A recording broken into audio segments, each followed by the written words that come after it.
They're very important to us. And then we also need those who are our cheerleaders and supporters. And I have felt like Scott has filled that figure for me in my life in many ways. So very thankful for that. And I'm sure they feel the same about each other. Always there for each other, always cheering each other on and supporting each other. And looking forward to hearing about this morning. So thank you for coming, and I'm going to just hand it over to you guys.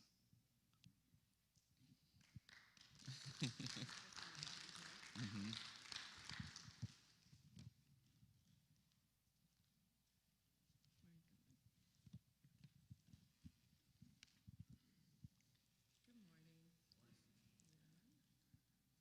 I think so. Okay. As I don't know what movie this came from, but as they say, this stuff just got real. So, no, Nate, appreciate you asking. There are several things here that I want to use as a disclaimer first. 76, huh? Unfortunately, he's right. No. 86, but yes. The thing that Nate failed to mention is as coach-player relationships go, yeah, the players, we hope get something out of the coach, but the coaches get much more in return. And I'm an example of that. So, and Brad, that includes you too. So it was... But no, when Nate called us or texted me actually a few months ago and asked if we would do this, of course my first response was, what? But, Lisa and I talked about it, and we thought if Nate's asking, God's calling, we'll do our best. So that's kind of where we're at right now. But we are extremely honored, extremely humbled to be asked, first of all.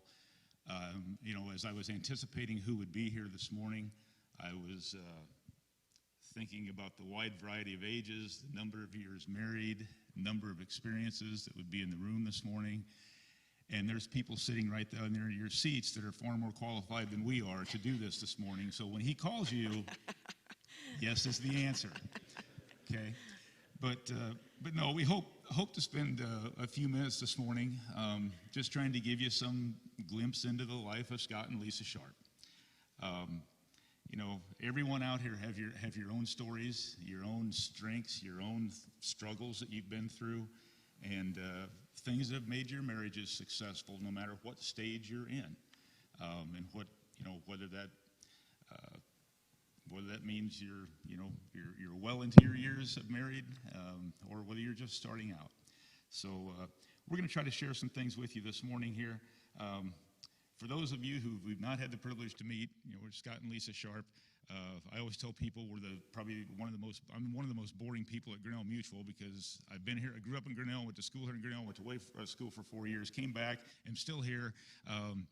But that's just the way it's gone. We've grown up in Grinnell. We graduated from Grinnell High School, went away to college, and we wanted to settle here.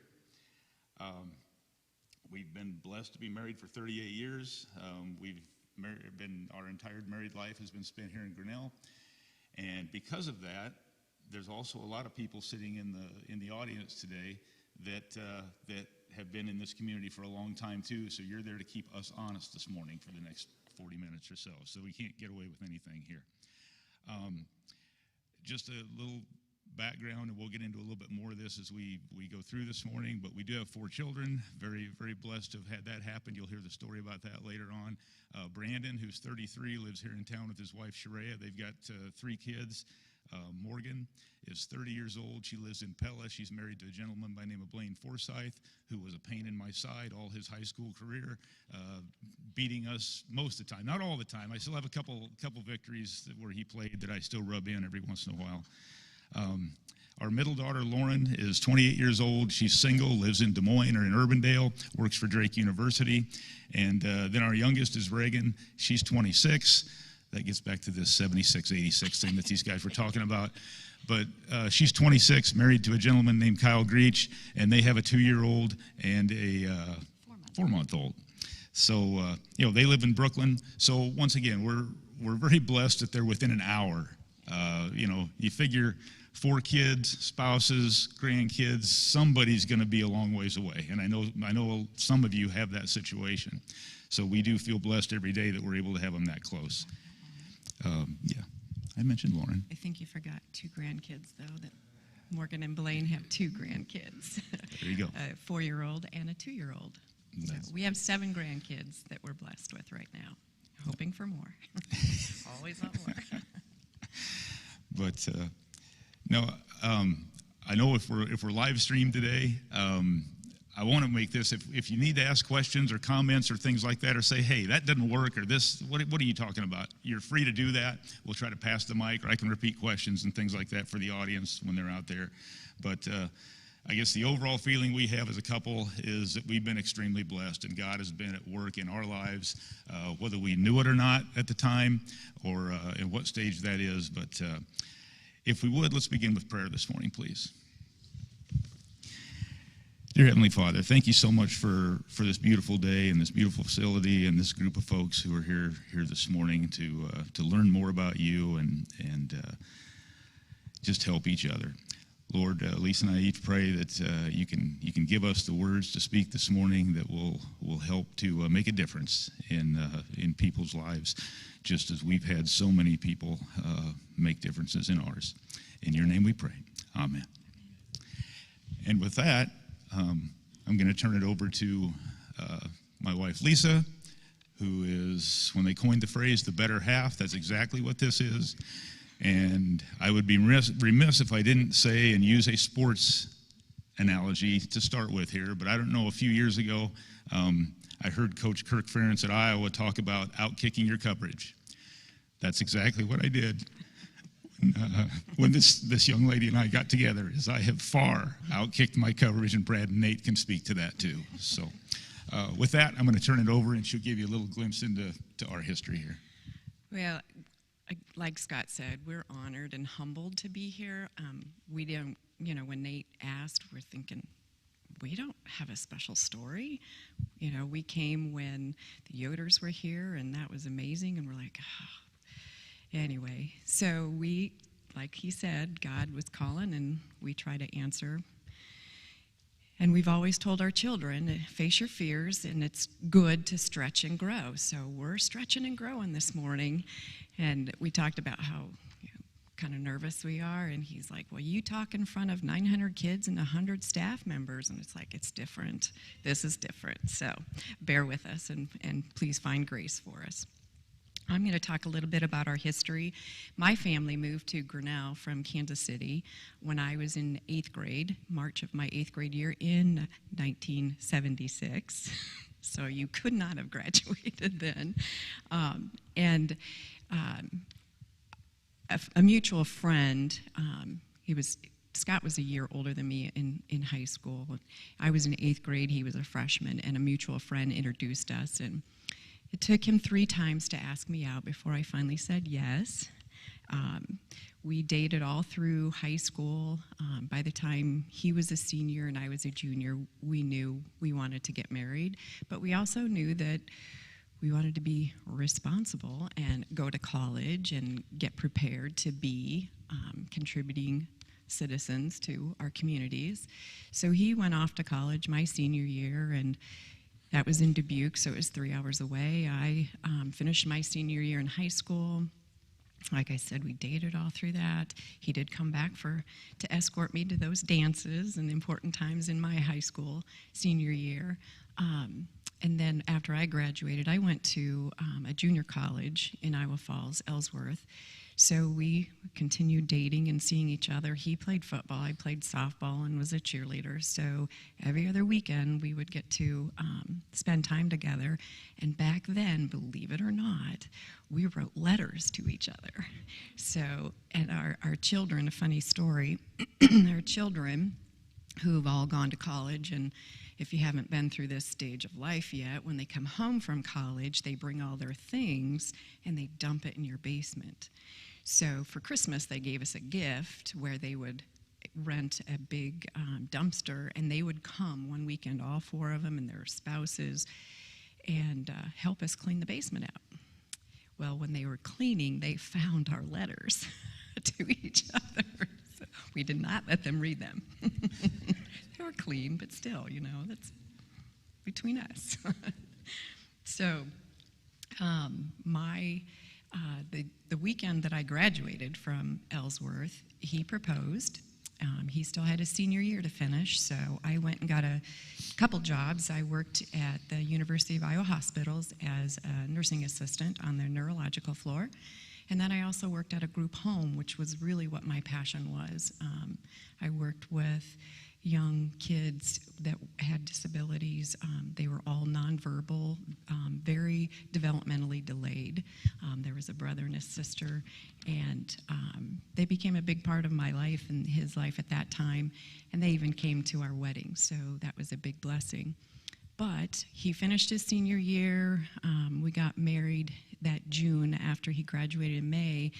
And unfortunately, the hospital decided that I could have my honeymoon off, but not our wedding day. So I resigned. And we knew that we did not want to start a marriage with me working nights, because that's at the group home. I worked the overnight shift at the hospital, and then 2 to 10, and then I'd go straight to the hospital to work that shift. So I resigned from both of those jobs. We got married June 18th in 1983, didn't have jobs, either one of us. Moved to Grinnell and lived, we paid $200 a month rent in this kind of rundown house, but we were okay with that. We were fine, but probably had $500 in the bank account, and we're thinking, we look back on that and we think, oh my gosh, would you guys let your kids do that? We wouldn't let ours. But, our parents were very supportive. Scott had asked his parents later on, were you guys worried about us? And they were like, well, yeah, but we couldn't tell you no. We weren't going to stop you. We knew you wouldn't listen. Yeah, actually the answer was, well, you weren't going to listen anyway, so it didn't matter. So anyway, gets to the same answer. But none of that mattered to us. We had wanted to be together, do life together for quite a few years, and we finally got to do it. So we weren't worried, young and naive. Then Scott got hired by Dave and James Van Arkel as a farmhand. So he worked there from June to December when he was hired on at Grinnell Mutual. And that school year, I got hired on as a para, a teacher associate in the early childhood special education classroom. And I worked there for a year and decided, this is really pretty cool, and I want my own classroom. So then I decided to go back to Central, working part-time and take classes to get my teaching in special ed. Commuting back and forth, being that non-traditional student, driving to Pella every day, twice a day, just so that I could have my own classroom, because that became a big passion in my heart. So I think at the time we were married, I had the associate's degree in human services, and I knew I wanted something in that realm, but God works in mysterious ways, and he led me to the position of being a para, helping preschoolers with disabilities, and it just filled my heart with that passion, and I knew that I wanted to do that, and he was very supportive of that, always. Okay. I guess I should have said at the beginning, we kind of put some headings together here as to what to cover, and one of the things we thought we would talk about is some of the strengths that we have. Now, you've heard a little bit of the history and so forth, and when you go to put something like this together, I don't know how everybody else out there feels, but 38 years of marriage, it's not that it's just routine all the time, because it's not. There's different things that happen, but this doing something to try to go back through really makes you examine what has been going on for 38 years, and I've a Bible verse from here at Ephesians chapter 4, 2 and 3 says, "Be completely humble and gentle, be patient, bearing one another in love. Make every effort to keep the unity of the Spirit through the bonds of peace." Now, I can't tell you that when we got married, we had that written up on our wall or we had a wall hanging or anything like that with it. But looking back at things, that's kind of how things have been for us. And as I mentioned, we've been very, very blessed with everything. But I guess, a few of our strengths are, first of all, we had common interests. First of all, it took me three times for her to say yes, so she was an examiner. She was figuring it out. I was persistent and not very smart. Thank goodness. So, Thank goodness.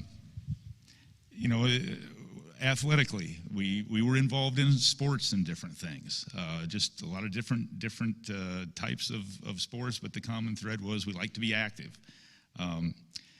A huge one here is we each had parents who modeled what a healthy, loving, respectful marriage looks like. And I unfortunately know that a lot of people don't have that. And once again, I'm going to go back to the God's blessed us over and over with things. And because, I remember growing up in my household, I don't ever remember my mom and dad raising their voice to each other. I just don't. I don't even remember them really discussing many things as far as to the intensity level of, hey, something's going on. What, you and your brother and sister go have a powwow about what's mom and dad fighting about or this. That just didn't happen. We've had a lot of role models in our lives about that. I grew up, in the Newburgh-Chester UCC church, a little country church up there in Newburgh. And as I recollected, as I was a teenager and in that time frame, everybody in that church was like mid-50s to mid-70s. And it was, but they all treated you like you were their kid, whether it was at church or you saw them on the street or they would come to games and different things like that. But we just, we found each other both being very supportive of what each other's life was going to look like. Lisa mentioned going back to school. Well, at that time, we didn't have any children at home, and I thought, well, yeah, let's go do that. She didn't tell you the whole story of, she's working her tail off 16 hours a day in Iowa City, and I'm having my senior year in college, and those of you that know me well enough probably realize that senior year in college, I wasn't working 16 hours a day. I was being a college kid. And so I'm forever grateful for her that she did that. Plus, I thought it was pretty cool that she chose me over the hospital job, too, when it was actually time to get married. So that worked out well. But,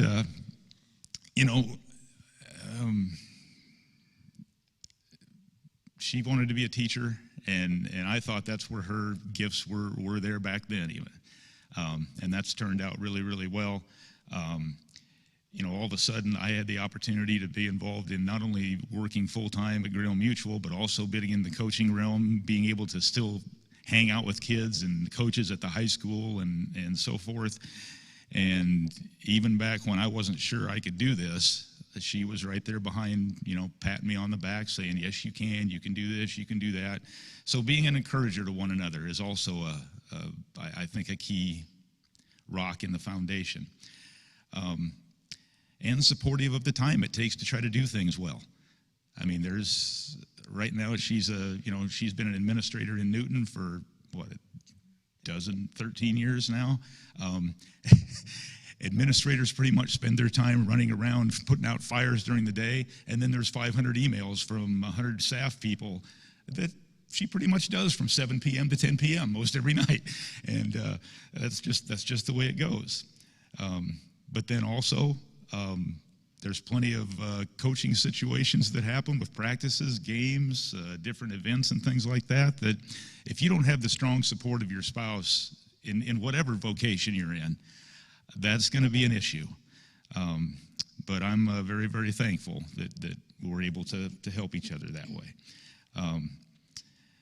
But each of these progressions and things that we've gone through in our life, as Lisa mentioned earlier, this particular venture this morning is stretching each other and growing more in what we can do to try to help folks. So, I also want to mention, because we're in this building, every time I'm in this building, I think of two people. I think a lot of people, but two in particular. Reverend John Epperson and Coach Denny Hansen. And back when we were in high school, yes, we were dating each other in high school throughout those years. we were introduced to Fellowship of Christian Athletes by John Epperson and Denny Hansen. They wanted to start a chapter at Grinnell, and we were one of the first ones, us and our classmates were one of the first ones that got to be involved in that. So we got to know those two people really, really well. As a matter of fact, I think John took us home a couple times after FCA because I'd probably done something where my folks took the car away from me or something, but anyway, he knew that we wanted to be there. So we'd get ourselves there, and he would end up taking us home. And kind of a relationship story out of that whole situation is here Lisa is a or teacher assistant, whatever they were called back in the early 80s, and John and Jan's youngest daughter, Janelle, was in the classroom she was at, and lo and behold, they invite us to supper at their house one night. So we're sitting around the table at the Eppersons, and of course they're telling stories about us. That was actually when I was student teaching in kindergarten. She No, was that's- in my kindergarten class. Okay. So, and we became very close. You know, you build those relationships with your students. Yeah, but to this day, every time we see him, he might not say anything, but he smiles at us like, "Yep, I remember you guys." And same thing with Denny, with Coach Hansen. He and his wife Chris were huge supporters of this church and huge members of this church, and I got to babysit those beautiful girls. So they were big influences in our lives. yeah. But of course, we all have our strengths, and then we all have our times when we struggle. And I'm going to let Lisa talk about the struggles we have. So every couple has struggles. They're different. Some of them are the same. Our biggest struggle was wondering if we were ever going to get to be parents. We wanted to have jobs before we started a family. Well, we got our jobs, and a couple years into our marriage, we wanted to start starting our family, and it just wasn't happening. I'm still taking classes at Central at this time. I was to the point where I was student teaching in my special ed placement in Newton, and found out I was pregnant and thrilled. But shortly after that, I had a miscarriage. And we thought, well, at least we know that we can get pregnant, because it was quite a while before, a year or two that we were trying and just nothing was happening. So, and during that time, it's hard. As the female, you think your body is letting you down and you have no control over it whatsoever. And then you feel like you're letting your spouse down, We always talked about having kids and, are we going to be able to have our kids? After that, we started, because even after the miscarriage, then it was a long time. We still were not getting pregnant, so we decided we were going to see some doctors. We went to Ames, to a fertility clinic there, and lots and lots of different tests. One test, because of the timing, we got up on Christmas morning and drove to Ames so that I could have a biopsy done. One more test, but that test was good. It showed that I was ovulating, but another test showed that I had endometriosis. So we were entered into a clinical study with a doctor in Cedar Rapids who lasered the endometriosis, and that was kind of a scary thing, because they took us before we could get into this trial study. They took us to this very small room. Honestly, it was like a closet, and watched this video about endometriosis, and we didn't know much about it, but that it was an obstacle for us to get pregnant. And the first time that we had heard that it's a form of cancer was watching that video, and we were like, what? But we watched the video. We were entered into this program. He lasered off the endometriosis, which was quite the experience. I'd recommend not watching. I think I ended up on the floor, actually. Yeah, he did. Or in a bed right next to her. So that's not a good deal either. Yeah. That's- He's holding my hand on this side as the nurse is trying to put in an IV, and she's struggling. And he saw the pain on my face and my body language, and all of a sudden my arm yanks down, and he's down there. So, Yeah, usually we're all in on a 2-for-1 deal, but this was not a good 2-for-1. So anyway, sorry. I told her I was going to do this. I'd end up messing this up somehow. So yeah, I'm used to it. yeah, It's ruin a okay. tender moment. That's me. Okay. So anyway, after that, we got some fertility drugs, and not shortly after that, we were blessed with our son Brandon. And man, talk about a high, you know. You want kids for 5 years, and finally we're blessed with a little boy.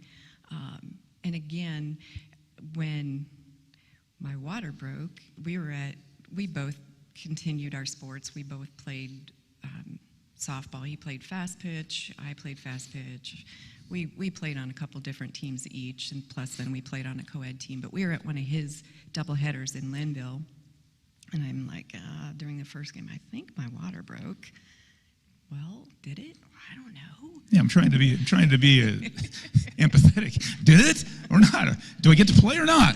So I said, well, you know, when I walk, it's like when you were a kid and you got a little bunch of water and it sloshes around in your belly. That's what it felt like. But I didn't have this, you know, first-time mom, you picture this water breaking and it's a big gush. Well, that didn't happen. So he's like, well, are you having pains? Nope.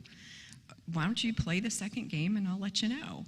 So he did, and on the way home, really nothing had happened. I call my mom, and she's like, go to the hospital. So we went to the hospital, and they finished breaking my water, basically. So we spent the night in the hospital and never went into labor, but because my water broke, they had to, one way or another, get the baby out. So they x-rayed at that time and found out that there was no way he was going to be born naturally. So I had a scheduled C-section. And again, you know, that doubt of your body letting you down, you know, geez, I couldn't get pregnant, and then I can't even have a baby right. So all those things go through your head. But again, he was that supporter and cheerleader and reality check. It doesn't matter. He's here safe and healthy, and that's all that matters. So then when the time was right, I was, at this point, had a teaching job, graduated from Central and got my first job, and we decided it was time to have our second baby. So with the help of some fertility drugs, we got pregnant again, and about 4 months along, I started spotting. I was teaching at Davis at the time and was out at recess duty, and came in and told my principal that there's something wrong. So Scott came and got me, and we went to the hospital, had an ultrasound, and they said that there was no heartbeat with the baby. So we went back to our fertility doctor because they were too afraid to have me. They had to take the baby, basically, because it had died inside me. So my body, again, couldn't even miscarriage right. Those awful thoughts that enter your mind. So they were afraid, because the baby was 4 months along, that it was too dangerous. So we went to Ames. They did some procedures, sent us home to prepare my body so they could take the baby. I get really, really, really sick from anesthesia, so I did not want to be put under and make it even a worse memory. So I was awake the whole time, and he was in there holding my hand. They asked us if we wanted to know the sex of the baby, and at the time we had a son and thought, you know, if it's a girl and we don't get any more children, I don't want to know. So we told them no. They sent the baby to Iowa City for some testing so they could see if they could figure out why it happened. I was home recovering, and I got a phone call from a nurse in Iowa City who said, you know, we've run the tests and we don't know why it was a healthy little girl. lost our daughter. So you can imagine the pain that you feel. But again, you know, we leaned on each other and our faith and our parents. It was one of the hardest things that I think I've been through in my life, to lose a baby. And you have all these hopes and dreams. You dream about, and I didn't know it was a little girl, but you still dream about the baby and, you know, what they're going to look like and what they're going to be like. And then that was all crushed, and I didn't know if we were going to get blessed with any more. So it was a pretty devastating time. And I thank God for Scott every day, but particularly at that time, he picked me up and he supported me and just gave me what I needed at the time. Just amazing, best friend. Then shortly after that, with some more help, we got pregnant with Morgan. So we were blessed one more time. And I am still working on my master's degree, still teaching full-time. He's coaching at the Grinnell College football at the time. And our tiny little house that we bought was too tiny, so we decided we were going to move and ended up needing to build a house. And the morning that, the morning that they dug our basement, I found out that I was pregnant. And it took the doctor 10 minutes on the phone to convince me I was pregnant because we didn't take any fertility drugs, so how could I be pregnant? But we moved into our new house when I was 8 months pregnant with our third child, Lauren, and then a couple years after that, and this whole time I'm going back to school working on my master's degree at Iowa State, and then without any help, once again, we were blessed with our youngest daughter, Reagan. So those were definitely our biggest struggles. As we were growing our family, though, you know, we always had, because we had it modeled for us by so many, our parents and so many other adults that were influencers in our life, we always wanted to give back to our community. How can we give back? And finding that balance as a couple, and then finding that balance as a family, because we wanted to be able to continue being involved and giving back to our community, but we needed to find that balance between enough of that, but also have enough time for us as a couple as well as our kids, and be there for each other. So. Yeah, it's just to tag onto that just a little bit. It was interesting how, I mean, I look back at this now, that whole ordeal with everything, and it was funny that the beginning of it, you know, you're wondering if we're ever going to have children, and we were exploring the other opportunities that you could have children too, adoption, foster, things like that. And our parents were very, very supportive of that. Had our backs the whole way.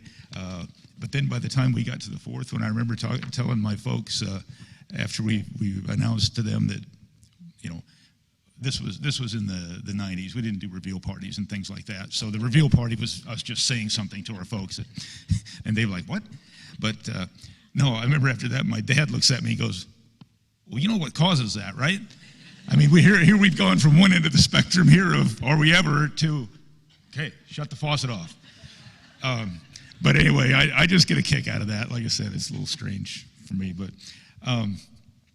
no, it's we've gone all the way through there from when they were really little to then we've got a note here about you know, when things seem to get out of control at home, we have family meetings too. Just sit down in the living room on the floor with everybody and, hey, let's level set this because something doesn't feel like it's quite right here. But she's exactly right about trying to balance everything. And here we are wanting kids so bad, and by the time those family meetings rolled around when they were teenagers, it was like, what are we doing? So, but no, the one common thread in everything has been where has God been in our life, in our lives the whole time? And how has our faith journey helped our marriage? And how have we grown? honestly, our priorities changed a lot from where we were 20 years old to where we are now. She mentioned the softball stuff. I used to think it was way more important to go play in a softball tournament on Sunday morning with my buddies or in that competitive mode than it was to be sitting in church. And the funny part, not funny, I shouldn't say that, it's not funny. I wish Dave Van Arkel was here this morning because he would corroborate this, because he and I talked about this a lot, because it really bothered Dave that we played on Sundays, but he had an obligation to our team that he felt was a little bit more, and I know it was rough for him, but there was another team that we played all the time in these tournaments who would not play on Sundays. So they made their decision that they would not do that. Well, anyway, I'm getting off track here, but it was way more important for me to be doing that in a competitive situation, and us too. We played co-ed, we did this and that. I mean, all the stuff that young couples, maybe a lot of them don't get to do now. I tease our kids about that all the time. Those opportunities just aren't there now. But that was way more important. But now, and as we had children, I mentioned the small Newburgh Country Church we went to. I had what I felt was a difficult conversation with my folks about the time Brandon was 2 years old, because there just weren't any other kids there weren't very many. If there was one or two other small kids in Sunday school, and we wanted him and our kids to be able to be involved in youth activities and things, and I had a really tough conversation with my folks about we're thinking of leaving that church, not because we're angry or anything, but because there's just more opportunities for our kids and things here in Grinnell, at the Methodist Church where we go right now. My folks, they didn't think that was a big conversation. They understood perfectly, and they supported us that way. But now it seems as if we miss worship, and it did back then. We got involved and active, and one thing just led to another. And now if we miss on a Sunday, it seems like the week's not complete. There's a hole in the week somehow. So we try to make that a huge priority. And once again, being around other believers and other godly men and women and couples. We've talked about maybe the older role models we have, but we have peer role models too. I mean, you guys are role models for us. Any groups that we're in, any social situations we're in, we're really, really lucky that we have a lot of great people around. We've been try to be very active in our church, to once again give back, grow ourselves, grow each other. Faith friends for our confirmation programs, Sunday school teachers, small group dinner things, committees. All those things continue to foster our faith journey with Christ, and it creates good habits, like putting others before self. Praying that we're on the right path, modeling those things for our kids. Be quick to listen and slow to speak. 1 Peter 4:8 ties into marriage when it says, above all, love each other deeply, because love covers a multitude of sins. Now, when I first read that, I thought, oh, you mean you can go sin everywhere, and as long as you love each other, then that covers everything up? Well, I don't think that's what that really means. I think it means that it helps you or prevents you from maybe getting in some of those situations. And in the times when we do sin, because we all sin every day somehow, if you're there loving each other and being there for each other, then that can help maybe recover things. And then also James chapter 1, 19 through 20 says, my dear brothers and sisters, take note of this. Everyone should be quick to listen, slow to speak, and slow to become angry, because human anger does not produce the righteousness that God desires. And we're all human, so this isn't easy to do. And so there's some times that we look at each other after whatever's happened, and it's just like, hey, we just got to keep trying. Just keep trying to be a little bit better tomorrow, and keep trying to help each other a little bit more today. There's certain non-negotiables that we have as a couple, I guess, and I'll let Lisa touch on those. Growing up basically with each other, we became best friends, and we treated each other like that. Non-negotiable was always being respectful to each other, always listening. It sounds really weird because we have spent so many years together, but we don't really argue. We just don't. I don't know if that's just the way God built us, but we don't argue. If we don't think the same way, then we talk through it. But you would never hear us raising our voice to each other or calling each other names. When some of my teacher friends or teachers will talk about, oh, I had this big fight with my husband last night, and would talk about it, I'm like, I can't imagine. I mean, I just couldn't feel good about myself calling him names out of anger. So we had that modeled for us, like Scott said, through our own parents, because I don't remember my parents ever fighting or disagreeing in front of myself and my 4 siblings. But it's not like that we agree on everything or that one of us always gives in to the other one, but because we don't always think alike, but we just, I don't know, we talk through it. So that's kind of been a unwritten, non-negotiable. The support, we always try to support. Our philosophy, I guess, is that our relationship should bring out the best in each other. And we want each other to be the very best that we can be. So if he wanted to go do something, or if I wanted, the support was always there for each other. I knew anything that I felt I needed to do or wanted to do, he would support me in any way. And even sometimes when you think you shouldn't do it. I was still teaching at Davis. I was finishing up my master's.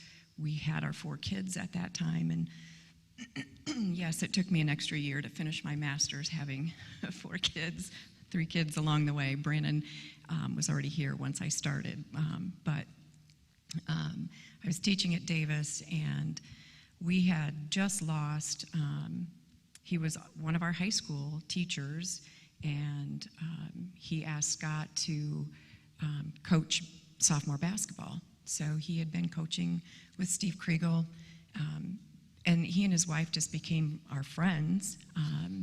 Instead of teacher-student, we became couples, friends, and I got to babysit their kids as they were having their family grow. And at that time, Grinnell College had just hired a new softball volleyball coach. That position went together, and he was a big volleyball coach and knew a lot about volleyball, but knew nothing about softball. So somebody gave him my name, and he came calling and asked if I would be his assistant coach at the college. And I'm working full time. I have 4 children. I'm working on my master's, trying to get that finished up. And at that point, I think I was working on my thesis. And we had just lost Steve Kriegel. And Steve it was at the beginning of basketball season. It was November. So Steve had asked that Scott step in as the varsity coach at that time to take over that season. And I just felt like going off and coaching myself was just not the right time. I wanted to be there to support him, our kids, and I told him I'm very honored for the opportunity, but no, I can't do that. I told Scott about it, and he was like, well, you can do that, we can make it work. And I'm like, no. And Coach Sonicson he was relentless and kept asking, and then he's on this side going, you can do it, we can make it work, we really can. So I said yes. So I started coaching with Tom Sonicson at the college with the softball team, and it was funny because the teachers always knew when I was in Florida on our spring tournament, because our girls would come to school with lopsided ponytails in their hair. And it never failed. That's when dance pictures were, and all 3 of our girls were involved in dance, and I wasn't there to help them get ready. So between the moms and Scott, they got the girls ready. So we were very thankful for all those moms who pitched in and helped when I was off having fun coaching in Florida, which was awesome. But that was just another example of just being supportive of each other. And we did. We made it work. It was funny when I was working on my master's.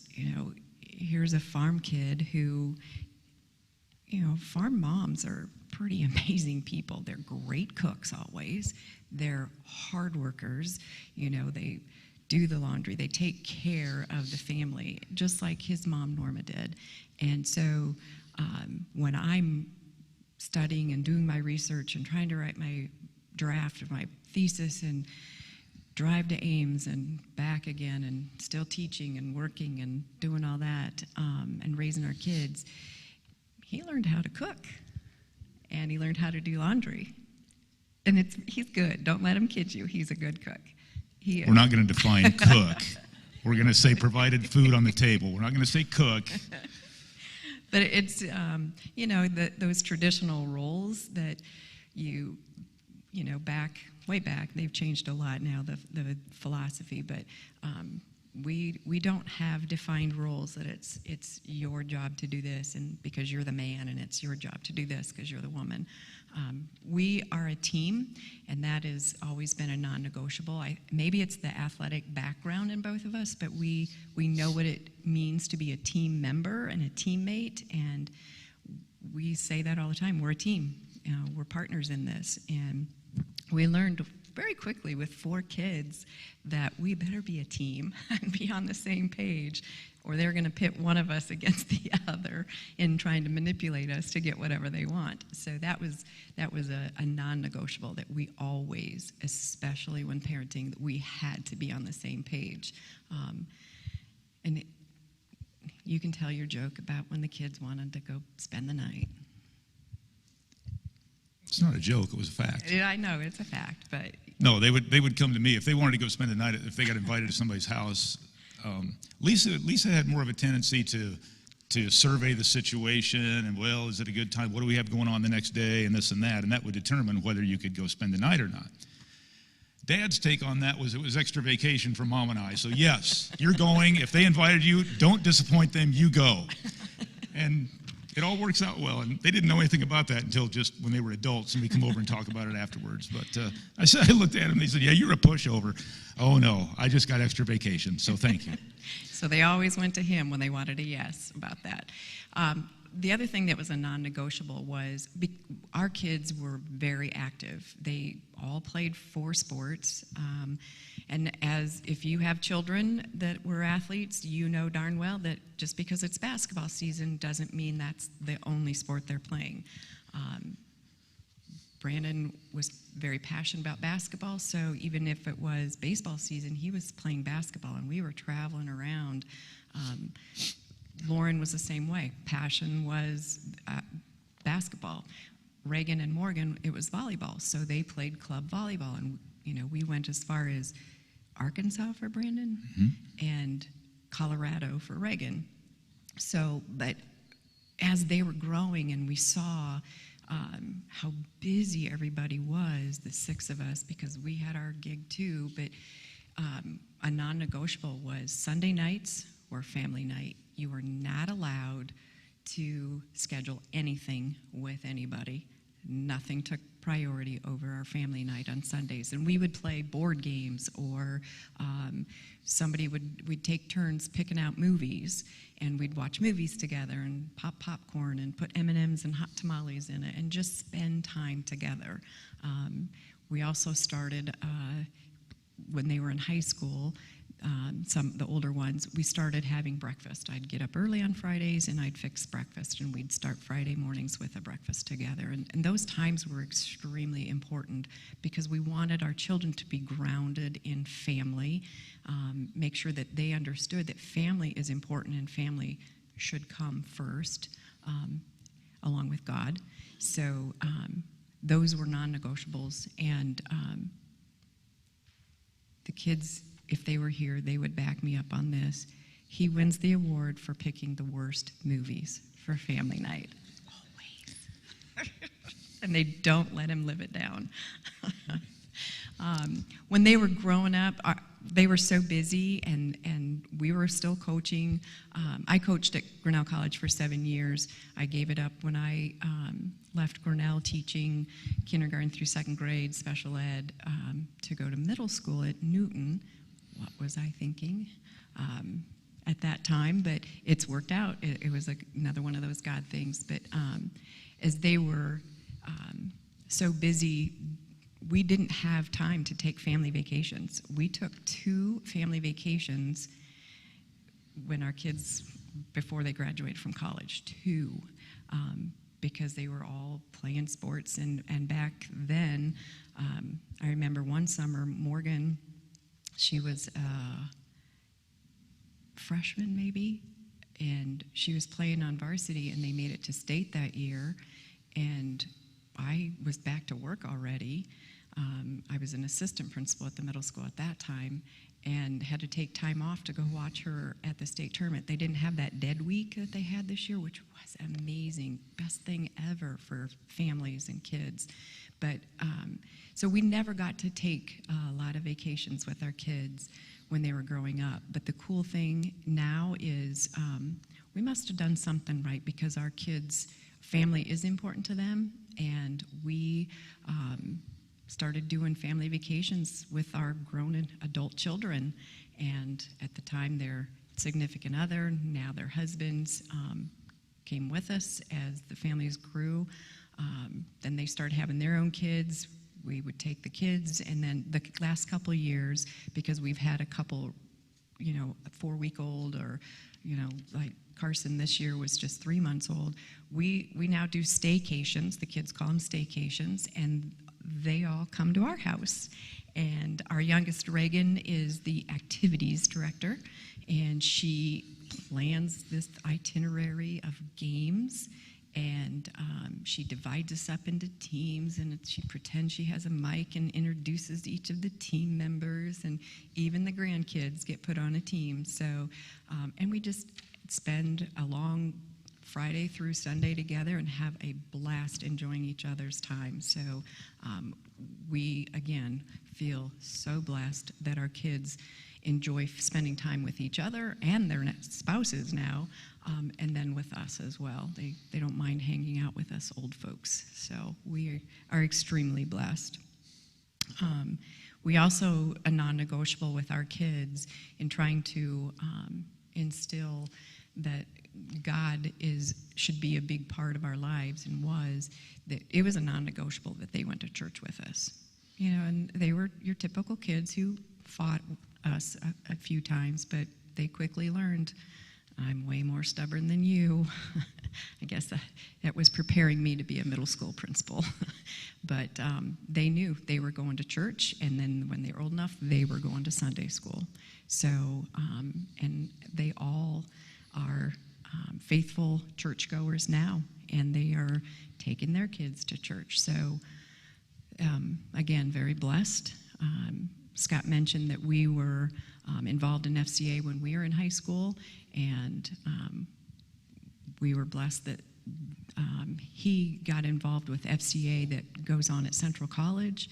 All of our children went through that as campers, and then Brandon and Morgan became huddle leaders. So they were leading a group of young kids talking about Christ and how he, our faith journeys and how he works in our lives. And when our daughter Lauren, who works at Drake now, was working on her master's degree in counseling, started an FCA chapter at the university she was attending.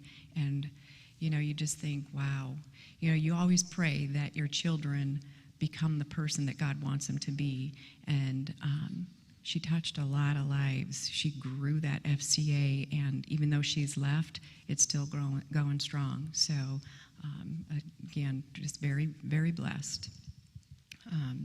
So, you can go on to the next one. What time is it? Yeah, we're getting along here. Sorry. Okay. We had, how do we resolve conflict? I think Lisa kind of touched on that. Is we just intentionally don't have a lot of it. And you can look at that a couple ways. You can look at that and maybe I'm spineless. Maybe that's it. I don't know. But no, I just think we just don't have a lot of it. and I know that that's not true everywhere. And conflict is good. You know, you have to have two sides sometimes to get things done. We talked about the family meetings, the United Front. You know, we do try to communicate and share feelings. If something doesn't feel quite right, we try to talk about that, as uncomfortable as it might be sometime. But we're both, you know, like I said, we both are pretty even keel. Not a lot gets us going. We each do have some hot buttons, though. Her hot button is if somebody is mistreating kids at school or something, then that young man or woman's going to get the wrath. Same thing at home. You know, what she didn't mention about the staycations is, don't think it's all cherries and roses all the time, because a lot of the staycation, the fun of it is the banter that goes back and forth between the siblings, especially Brandon and Lauren. Those two seem to grate each other's nerves quite often, and it's actually kind of funny to listen to them, as long as it doesn't get out of hand. But no, it's it's fun to watch them, and it is fun to have them all there, and it's fun to watch them mother each other's kids too, whether it's male or female. Everybody's a part, and it's not just because they're your kids, you're taking care of them. No, we take care of them as a group, so we kind of work as a pack that way. But you know. Have we ever raised our voice at one another? I asked her about that. I'm not sure we ever have. Called names or anything like that, but I know it's really cliche to say respect and honesty and communication and those kind of things, but I think those are all the foundations of in the Bible and things that we try to work with. I guess that's about it for that. I guess, I don't know if anybody's interested or not. Seems like whenever we've attended things like this, they always come out with best advice. Well, once again, at the beginning, I meant to use that as part of the disclaimer too. The words you hear and the opinions we share with you this morning are simply those of ours, not the organization or anything like that, but it's ours. But being in a healthy marriage just doesn't happen. We intentionally work at it in kind of a fun and loving, goofy way sometimes, and I'm the goofiest one of the bunch. I mean, I've always told people, people say, you know, Lisa's the mother of 4. Well, no, she's not. She's the mother of at least 5, and that's just the way it is. I just, you know, those of you that know me know that, and I have come a long, long way from being a 6 or 7 or 8 year old little farm kid that would hide behind my dad's blue jean leg when the feed salesman came because I was too scared to talk to anybody, to be able to just act like a fool right now. So I would encourage everybody to commit to the journey. Hopefully that commitment and the background behind that commitment was done before you decided you were going to get married. But you know what? Things happen. Things fade if you allow them. If you work at it, there's a less chance it fades. Stay in love. Continue to date each other. I know that, you know, it drove our kids nuts at home, but we intentionally kiss each other hello and goodbye all the time.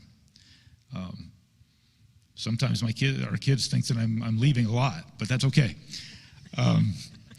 But no, even though they kid us about grossing them out and this and that, I just think it could be in the middle of the kitchen cooking supper, or even at the occasional AAU basketball tournament in the stands. We might get accused of doing that. So, but I guess being involved in sports and so forth, all of you that have ever done that, being married, even though you're competitive in the athletic endeavor and whatever you're doing, when you're married, don't keep score. That's how I look at it. Just don't keep score. Just enjoy the time. That's about it for what we have to share this morning. We're happy and would invite comments or things that work for everybody else if people want to share. Like I said, we are not experts. We are not the best at this or anything. We're just very blessed that things have worked out.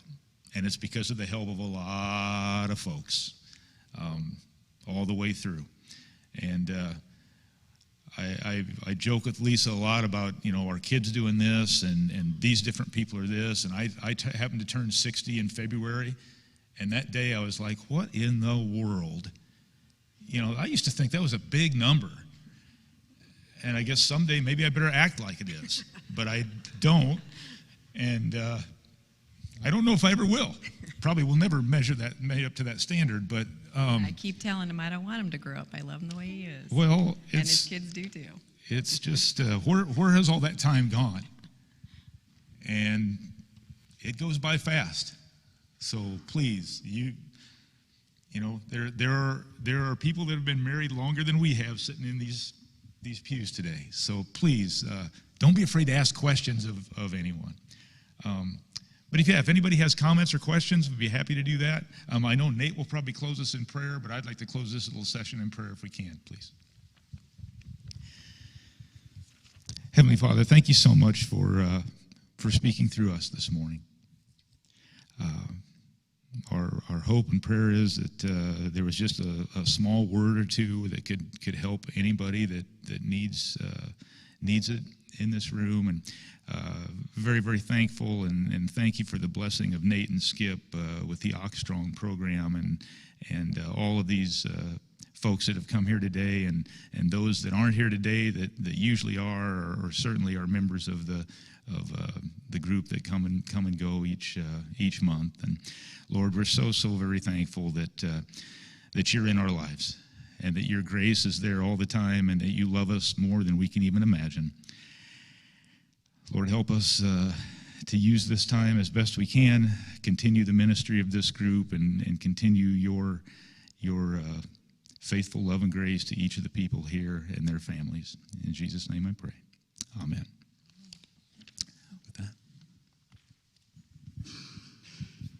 You guys can stay up here if you want, and when they have questions, you can answer as we have time for. So, but those of you who have joined us online, thank you so much for being a part of this.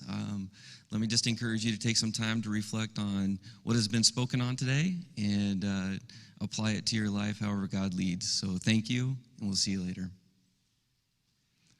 So just a quick thank you to Matt Porter for